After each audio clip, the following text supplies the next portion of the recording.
जी, माननीय विधायक श्री उमेश कुशवाहा जी, श्री राजू तिवारी जी, श्री राजकिशोर सिंह जी, पूर्व विधायक श्री महेंद्र बैठा जी, हमारे पार्टी के जिलाध्यक्ष श्री रमेश कुशवाहा जी, जदयू के जिलाध्यक्ष श्री रोबिन सिन्हा जी, लोजपा के जिलाध्यक्ष श्री इंदु भूषण जी, श्री अजय कुशवाहा जी, श्री संजय वर्मा जी, श्री बबलू जायसवाल जी, श्री उमेश सिंह जी, श्री शिवनारायण मिश्रा जी, श्री संजय सिंह जी, श्री जगेश्वर राय जी, श्री विनोद राय जी, श्री मनीष शुक्ला जी, श्रीमती किरण रंजन जी, श्री विनोद यादव जी, मंच पर बैठे भारतीय जनता पार्टी, जनता दल यू और लोक जनशक्ति पार्टी के तमाम नेतागण और यहाँ उपस्थित मित्रों, बहनों और भाइयों। मित्रों, में सबसे पहले संत बाबा केशवानंद की समाधि भूमि महुआ और बाबा गणिनाथ की भूमि वैशाली को मैं नमस्कार करता हूँ और प्रणाम करता हूँ। मेरे मित्रों, रामविलास पासवान जी लंबे समय तक हाजीपुर के सांसद रहे और अब श्री पशुपतिनाथ पारस जी यहाँ पर उम्मीदवार है। मित्रों, मैं महुआ के लोगों को बताना चाहूंगा कि अब हाजीपुर के लोगों को एक सांसद नहीं मिलेगा, बल्कि उनको दो सांसद मिलेगा, क्योंकि पशुपति पारस जी तो जीत कर जाएंगे ही, लेकिन श्री रामविलास पासवान जी को एनडीए गठबंधन राज्यसभा में और संसद बनाकर भेजने का काम करेगी और इसीलिए रामविलास जी की कमी आपको खलेगी नहीं, दोनों लोग यहाँ का प्रतिनिधित्व करेंगे। मेरे मित्रों, प्रधानमंत्री श्री नरेंद्र मोदी ने देश की जनता से वायदा किया है और देश ये नीचे कर दो जी, ये सब हाँ नीचे कर दीजिए, दिखा दिए, नीचे कर दी ताकि लोगों को दिखा, नीचे कर दीजिए। मेरे मित्रों, आदरणीय श्री नरेंद्र मोदी जी ने देश की जनता से वायदा किया है। उन्होंने कहा है, सौगंध मुझे इस मिट्टी की, सौगंध मुझे इस मिट्टी की, मैं देश नहीं झुकने दूंगा। सौगंध मुझे इस मिट्टी की, मैं देश नहीं झुकने दूंगा, मैं देश नहीं मिटने दूंगा, मैं देश नहीं रुकने दूंगा। सौगंध मुझे इस मिट्टी की। मेरे मित्रों, वर्षों बाद इस देश को नरेंद्र मोदी जैसा प्रधानमंत्री मिला है। गरीब का बेटा, अति पिछड़े का बेटा, जिसकी मां बगल के घर में बर्तन मांजने का काम करती थी, वो गरीब का बेटा आज देश का प्रधानमंत्री बना है और 5 साल के अंदर पूरे दुनिया में भारत के मान सम्मान को बढ़ाने का काम किया है।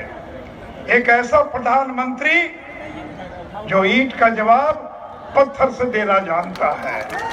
एक ऐसा प्रधानमंत्री जो आतंकियों के घर में घुसकर मारना जानता है। मेरे मित्रों, आतंकी हमला इस देश में पहले भी हुआ था। अहमदाबाद में, हैदराबाद में, पूना में, जम्मू में, बनारस में, बौद्ध गया में। इस देश के अंदर कांग्रेस के शासनकाल में दर्जनों आतंकी हमले हुए, लेकिन एक भी आतंकी हमला का बदला नहीं लिया गया। अगर इसके पहले कांग्रेस की सरकारों ने आतंकी हमलों का बदला लिया होता तो फिर किसी पाकिस्तान की हिम्मत नहीं होती भारत से टकराने की। मेरे मित्रों, उन्हीं के बाद क्या हुआ, पुलवामा के बाद क्या हुआ? नरेंद्र मोदी ने कहा कि मैं चुप नहीं बैठूंगा, शहीदों का खून बेकार नहीं जाएगा। और पहली बार भारत की सेना ने पाकिस्तान में घुसकर पहले 40 को मारा और फिर 300 को मारकर अपने शहीदों के खून का बदला लेने का काम किया। मेरे मित्रों, आपको याद होगा पुलवामा की घटना के बाद विंग कमांडर अभिनंदन ये लड़ाकू विमान से संघर्ष करते हुए पाकिस्तान के कब्जे में चले गए थे। लोग पूछते थे, राजद कांग्रेस के लोग मजाक करते थे, अभिनंदन कब लौटेगा, कब लौटेगा अभिनंदन।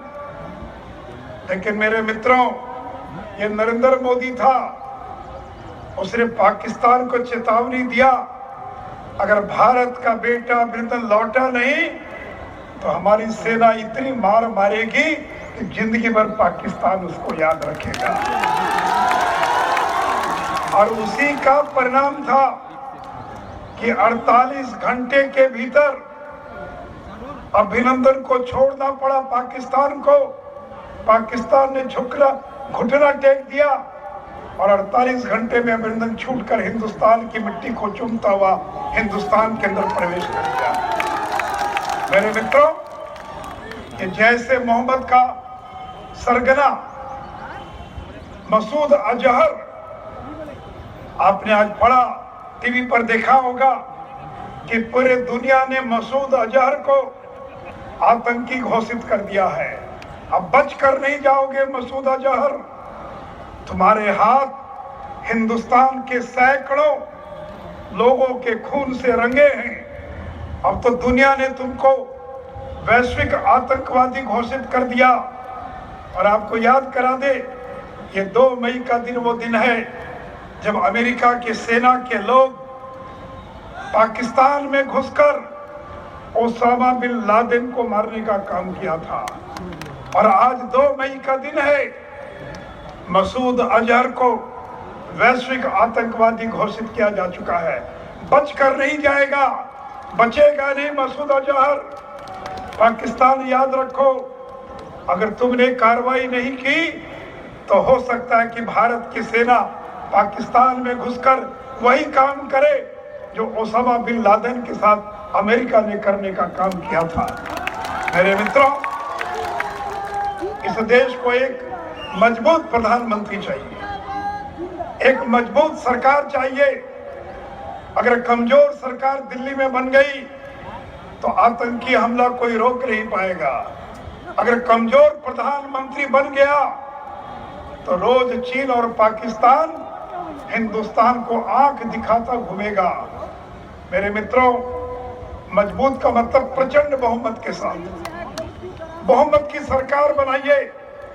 आपको याद होगा, इस देश में चंद्रशेखर, वीपी सिंह, इंद्र कुमार गुजराल, चौधरी चरण सिंह, देवगौड़ा, ये भी प्रधानमंत्री बने थे। कितने दिन सरकार चली? कोई 4 महीना, कोई 6 महीना, कोई 8 महीना। मेरे महुआ के बहनों और भाइयों, आपको 4 महीने वाली सरकार चाहिए या 5 साल वाली सरकार चाहिए?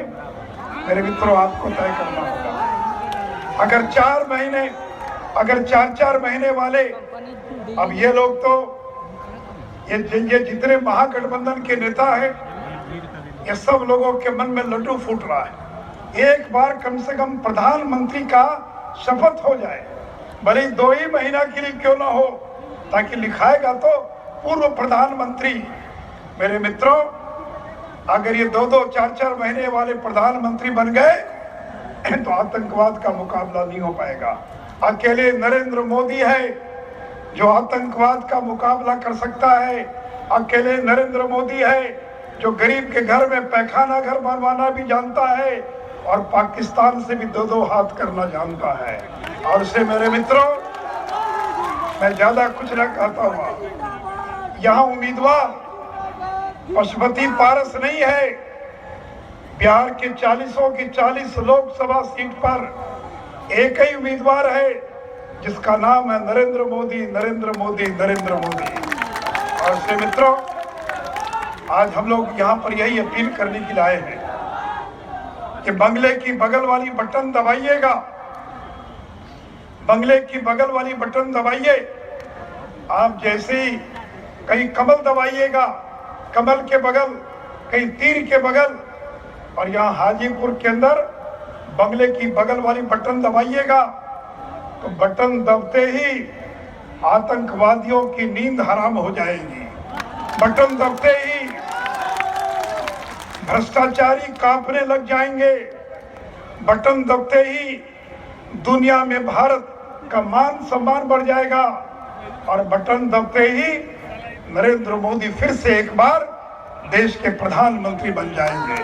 तो आइए मेरे मित्रों, मेरे साथ नारा लगाइए।